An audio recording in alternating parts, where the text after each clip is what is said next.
and welcome all. Now today's topic is marginal revenue productivity and labor employment, या फिर हम ये कह सकते हैं demand of labor in short run for firms. Without wasting our precious time, let's start the class.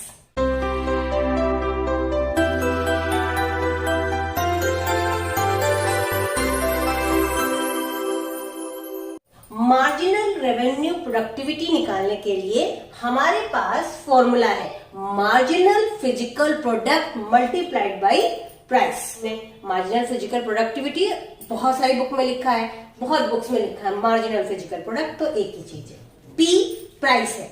Okay, अब एक table से हम लोग समझते हैं। इस टेबल में हमारे पास 7 कॉलम है। ओके, पहला कॉलम हमारा इनपुट को लेके है, शॉर्ट रन है तो इनपुट हमारा लेबर है या फिर कह सकते हैं वर्कर है।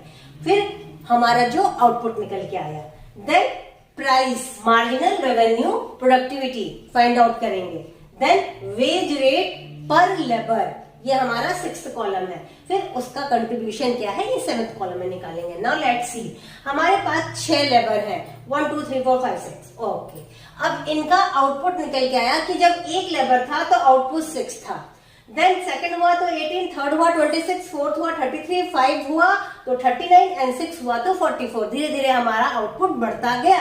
लेकिन एक्चुअली क्या हो रहा था, मार्जिनल फिजिकल प्रोडक्ट हमारा कैसे हुआ, हमें कैसे पता चलेगा, हमारा पहले का तो मालूम नहीं है, तो इसलिए फर्स्ट का हमारा क्या हो जाएगा, एज इट इज 6 हो गया।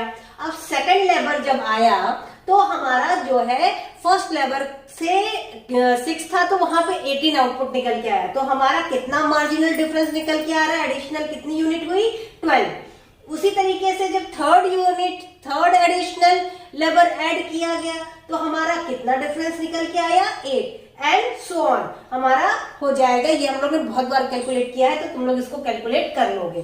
फिर प्राइस क्या है, 10। ओके, तो हमारा फॉर्मूला को अगर हम यहाँ पे पुट करें तो कॉलम 3 मल्टीप्लाइड बाय कॉलम 4 यानी कि एमपीपी मल्टीप्लाइड बाय पी, तो हमारा इस तरीके से कुछ एमआरपी निकल के आ जाएगा। तो फर्स्ट लेबर के समय 60, सेकंड लेबर के समय हमारा हुआ 120, फिर थर्ड लेबर के समय 80। देखो धीरे धीरे हमारा डिक्रीज हो रहा है।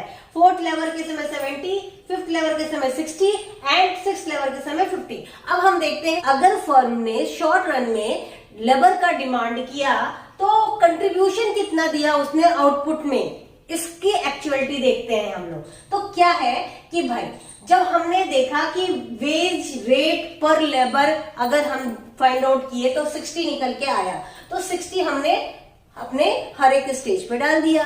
तो अब कंट्रीब्यूशन के लिए हम क्या करेंगे, कॉलम 5 माइनस कॉलम 6। ओके, तो हमारा आ जाएगा कंट्रीब्यूशन यानी कि एमआरपी माइनस वेजेस, तो क्या निकल के आएगा, कंट्रीब्यूशन। ओके, तो अगर हमने फर्स्ट लेबर के समय किया तो हमारा क्या आया, 60 आया, तो हमारा जो वेज है वो क्या है, 60 है, तो हमारा कंट्रीब्यूशन क्या हुआ, 0 हो गया फॉर्म में। फिर सेकंड लेबर की बात करें तो 120 हमारा एमआरपी है और वेज क्या है, 60 है, तो कंट्रीब्यूशन क्या हो रहा है, हमारा 60 हो रहा है। ओके, फिर बात करते हैं थर्ड की। थर्ड में हमारा 80 हुआ और वेज का जो है लेबर का वो 60 है, तो हमारा कंट्रीब्यूशन 20 हुआ, कंट्रीब्यूशन डिक्रीज हो गया। ओके, ग्रेजुअली डिक्रीज होता जाएगा। फिर लेबर 4 आया तो क्या हुआ, 70 माइनस 60 10 हो गया, फिर 60 माइनस 60 अगेन 0 हो गया हमारा यहाँ पे। देन अब इसके बाद देखो जब 0 हो गया तो भाई अगर उसके बाद भी हम किसी भी लेबर को इंट्रोड्यूस कर रहे हैं, ऐड कर रहे हैं, तो प्रोडक्टिविटी निश्चित रूप से बढ़ेगी, लेकिन कंट्रीब्यूशन क्या है, कंट्रीब्यूशन निगेटिव हो जाएगा। देखो क्या हो जाएगा, 50 minus 60 minus 10। Okay, MRP calculate करके कंट्रीब्यूशन को कंक्लूड किया हम लोगों ने।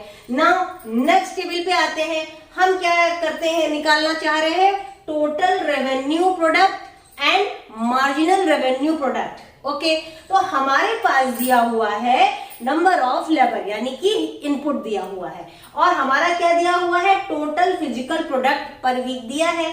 ओके, तो अब हमको टोटल रेवेन्यू निकालना है और मार्जिनल रेवेन्यू निकालना है। तो पहले तो टोटल रेवेन्यू निकालना है, तो क्या करेंगे, जितना हमारा टोटल फिजिकल प्रोडक्ट दिया है उन सबको हम क्या करेंगे, जितना भी एडिशनल लेवल इंट्रोड्यूस हो रहे हैं मल्टीप्लाइड बाई 5 कर देंगे। तो कितना आ गया हमारा 25, 75, 23 का किया तो 115, 30 का किया तो 150, 35 का किया 175, 33 का किया 165। ओके, तो अब मार्जिनल रेवेन्यू पे है, बिल्कुल उसी तरीके से निकालेंगे मार्जिनल रेवेन्यू जैसे कि ऑलवेज निकाला है हम लोगों ने प्रीवियस क्लासेस में, प्रीवियस कैलकुलेशंस में और अभी इसमें। ठीक, तो पहला हमारा एज इट इज 25, नेक्स्ट हमारा क्या हो जाएगा 50, देन हमारा 115 माइनस 75 गया 40, 150 माइनस 115 35, ग्रेजुअली डिक्रीज हो रहा है कि नहीं हो रहा है 50 के बाद। देन 175 में 25, अब 165 में -10 हो गया। अब मुझे तुम लोगों को एक होमवर्क है, वो मुझे जल्दी फटाफट बताओ, क्या कंपनी सेट करेगी प्राइस, उसको क्या करना चाहिए, 50 करना चाहिए, 35 करना चाहिए या फिर 25 करना चाहिए। ठीक है, ओके।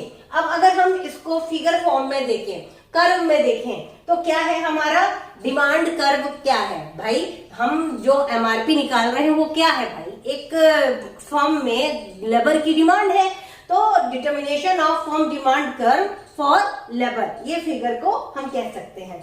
अब क्या है, जिस तरीके से प्रोडक्ट का प्राइस हाई होता था तो क्या होता था, प्रोडक्ट की डिमांड कम होती थी, लेस होती थी।